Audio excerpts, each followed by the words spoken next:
دخل الرسول صلى الله عليه وسلم المسجد فإذا هو برجل قد قضى صلاته وهو يتشهد وهو يقول، لأنه بعد التشهد في دعاء قبل السلام: اللهم إني أسألك يا الله الأحد الصمد الذي لم يلد ولم يولد ولم يكن له كفوا أحد أن تغفر لي ذنوبي إنك أنت الغفور الرحيم. فقال النبي عليه الصلاة والسلام: قد غفر له، قد غفر له، قد غفر له. رواه أبو داود والنسائي. مرة ثانية نعيد الحديث. ماذا كان الرجل يقول؟ اللهم إني أسألك يا الله الأحد الصمد الذي لم يلد ولم يولد ولم يكن له كفوا أحد أن تغفر لي ذنوبي إنك أنت الغفور الرحيم. فقال صلى الله عليه وسلم: قد غفر له، قد غفر له، قد غفر له.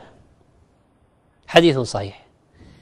للمرة الثالثة نعيده، اكتبوه: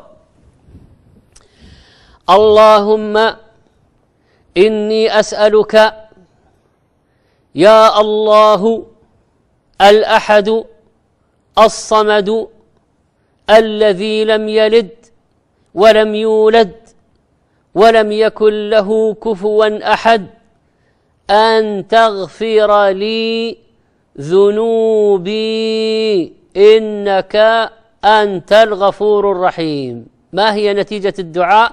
قد غفر له، قد غفر له، قد غفر له.